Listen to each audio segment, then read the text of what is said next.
Hi, everyone. My name is Jenna Roland, and one of the current events that has been affecting a lot of people and has been a huge conversation recently is the movement of abortion bans in different states since the overturning of Roe versus Wade.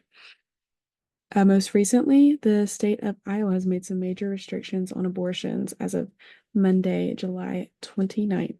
They passed a law that says abortions can be performed up until the fetus has a heartbeat, which is about roughly 6 weeks into the pregnancy. This is going to make 7 states that have restrictions on abortions and 14 states that have bans on abortions. So why is this a social issue? Well, this is an issue with that many people face, and the policies that we put into place greatly affect a lot of people. One of the greatest tools that a social worker has is the ability to know and advocate for specific policies that are going to help the people that they work with. The United Nations Universal Declaration of Human Rights says in Article 3 that everyone has the right to life, liberty, and security of person. These three things are going to be huge in our discussion on abortions: the right to life and the right to security of person specifically. When we talk about abortions and women's rights versus the baby's rights and the arguments that we see happening today, this is the most important article to remember. So some relevant social policies. Here you can see a list of the states that have abortion bans, and almost all of these have exceptions for maternal health. And so there's 14 states that have bans. We also have the 7 states that have restrictions, but not necessarily bans. This just means that their states allow abortions for particular circumstances, being rape, incest, maternal health, and any other things that the state sees fit.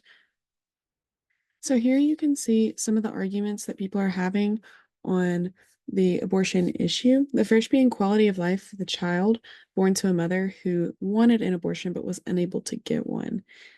The argument is that the children will be forced to live in homes where their mother does not want them, and their quality of life will be very poor. This issue can be resolved with adoption. Social workers can do more work to get babies adopted and into good homes so that no child has to be left in a home that does not want them. The second argument is women's rights in their own bodies and their right to security of person. As it says in Article 3, women have a right to protect themselves, and keep themselves safe.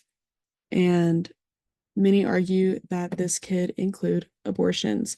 The counter argument here is going to be that the unborn child also has rights to their own body and to their security of person, and they cannot protect them themselves.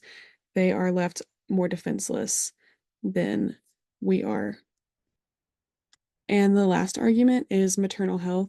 And I did not provide a counter argument for this one because most states who have abortion bans do agree that maternal health is an exception for the abortion bans. So some of the discussions that we could have: what other arguments or views should be considered when talking about abortions and the rights given to babies and their mothers? There's so many different arguments from both sides and so many different views that need to be discussed. And if we discuss them openly and we are willing to listen to each other, we could possibly come to a solution.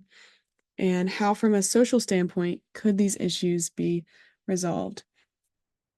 Again, open conversations can possibly lead to solutions to problems that we are facing in this discussion.